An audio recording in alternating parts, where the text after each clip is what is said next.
항상 대한민국에 정확하고 빠른 소식을 알리기 위한 시스코크입니다. 구독과 좋아요는 영상 제작에 큰 힘이 됩니다. 대한민국의 자랑인 KF-21 보람의 전투기의 공동 개발을 진행하고 있는 인도네시아와 이제 선저를 준비하고 있는 대한민국 정부인데요. 최근 한국항공우주산업에서 제출한 KF-21 개발 보고서에서 더 이상 인도네시아와의 공동 개발은 실익이 없다는 결과를 제출했습니다. 보고서의 내용을 살펴보자면 KF-21 보람의 전투기는 현재 CJ-3호기까지의 시험 비행을 모두 성공적으로 마쳤으며 현재 CJ-4호기인 복좌형의 기체와 인도네시아에 공급 예정이었던 CJ-5호기까지도 지상 테스트를 마치고 모든 준비가 완료가 되었습니다. 게다가 CJ-1호기는 공식적으로 마하의 속도를 넘어서며 기체의 안정성까지 검증을 마쳤기 때문에 가장 큰 고비를 이미 성공함으로 마지막 테스트인 전투용 적합 판정만을 남겨두고 있는데요. 인도네시아와의 공동 개발은 현재 대한민국이 진행 중인 KF-21 전투기 개발에 한국이 독단적으로 행동하는 것이 오히려 개발 상황을 촉진시킨 결과를 낳았으며 인도네시아와의 공동 개발은 개발 기한만 늦출 뿐 더 이상 실효성이 없다는 게 핵심 내용입니다. 그러나 대한민국이 KF-21 전투기를 처음 계획했을 때부터 블록 개념으로 최초 시작은 4.5세대 세미 스텔스로 시작하지만 점차 기술력을 증가시키면서 블록2와 블록3인 5세대, 5.5세대로 진화를 계획 중인데요.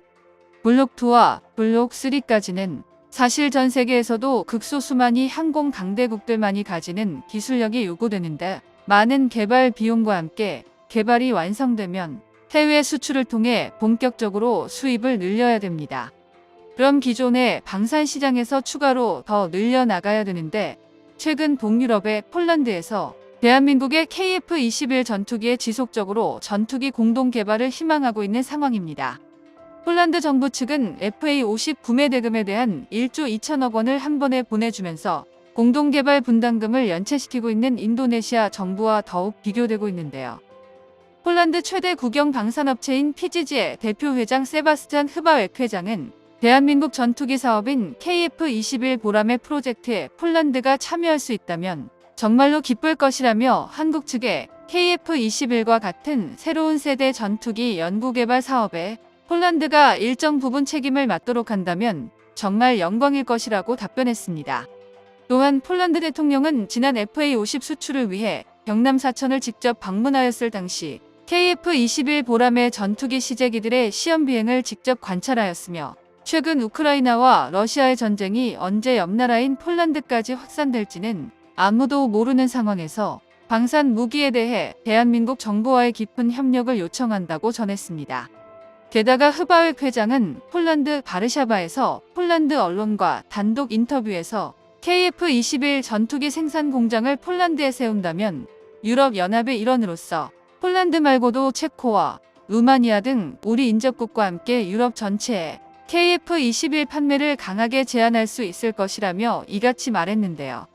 폴란드 공군 무기 도입을 책임지고 있는 국방부 국장은 지난달 폴란드 국방부에서 가진 인터뷰에서 폴란드의 한국산 무기 컨소시엄 또는 조인트 벤처를 만들면 폴란드 지역 경제 활성화와 장거리 운송 비용 절감에 큰 도움이 될 것이라고 발언했습니다. 폴란드는 대한민국이 만든 K2 전차, K9 자주포, 천무 미사일 발사대, FA-50 파이팅 이글을 도입하였으며 KF-21 전투기 역시 폴란드와의 공동 개발로 인해 폐쇄적인 유럽의 방산 시장 진출의 핵심 파트너가 될 수 있다는 전망이 나오고 있는데요. 또한 폴란드 국방부 고위 관계자도 유럽 시장 공동 진출을 위한 대한민국과의 위대한 승리 모델을 강조했습니다. 대한민국과 강한 산업 파트너십 협력을 통해 폴란드가 한국 무기 생산 및 유지의 허브 센터가 될 수 있다며 폴란드군은 유럽과 나토에서 가장 큰 항공무기 수요자가 될 것이라고 군사 전문가들은 예측했는데요. 이처럼 폴란드를 통한 KF-21 전투기의 해외 수출 다각화도 기존보다 훨씬 빠르게 이뤄지고 있는데 KF-21 블록1은 무기 수출 분야에서 4세대 전투기가 아닌 4.5세대라는 독특한 포지션을 가지고 있습니다. 또한 경쟁 전투기 대비 고성능과 저렴한 가성비를 모두 갖춘 4.5세대 전투기로 탄생해 기존의 동아시아뿐만 아니라 유럽 시장 등 해외 수출 경쟁에서 굉장히 유리할 것으로 예상됩니다. 그런데 인도네시아 정부의 지원을 받는 인도네시아 언론에서는 대한민국의 KF-21 전투기 개발과 관련해 인도네시아 연구진들이 없었으면 현재 KF-21 전투기도 없었을 것이라는 주장을 하고 있는데요.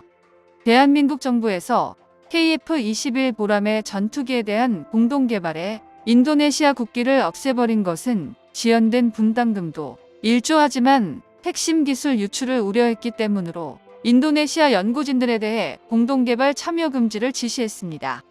KF-21 보람의 전투기에 들어가는 핵심 4대 기술의 유출을 우려해서 내린 결정인데요. 특히 가장 문제가 되는 건 인도네시아가 지금 KF-21 전투기 대신 인도네시아산 스키탄 전투기라는 자국산 전투기 개발에 KF-21 전투기에 들어가는 핵심 기술들을 대거 적용하고 있다는 의심을 받고 있으며 결국 스키탄 전투기 관련 사진들이 공개되자 이러한 의혹은 사실상 확정이 되는 듯 보입니다. 대한민국의 KF-21 전투기의 사업 구상과 기초 단계부터 형상 제작만 해도 10년이 걸렸는데 인도네시아의 경우 최신 전투기 개발을 선언한 지는 불과 5년도 채 되지 않았습니다.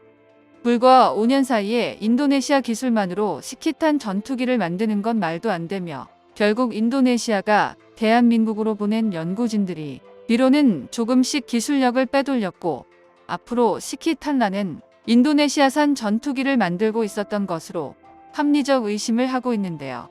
인도네시아는 현재까지도 정신 차리지 못하고 미국과의 전투기 도입 사업을 진행 중인데 미국의 로키드 마틴과의 계약 내용이 F-35 전투기를 들여오는데 전투기 대금을 10%를 납부한 후 우선 기체를 도입한 뒤 나머지 대금은 10년 분납 형태로 나눠 지급하겠다는 내용입니다.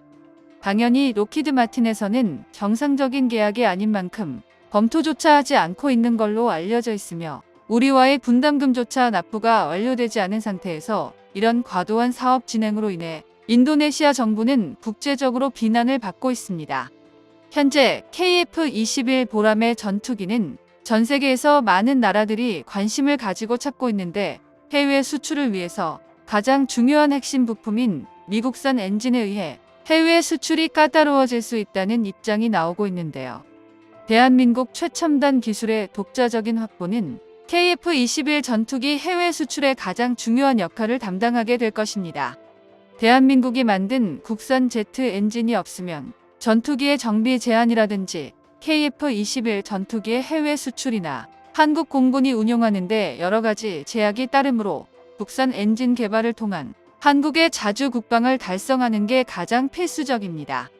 KF-21 전투기는 개발 시작부터 많은 반대와 기술적 문제로 우여곡절을 겪었지만 20년을 꾸준히 개발한 결과 한국산 전투기 개발 사업이 본격적으로 빛을 보게 된 것이죠.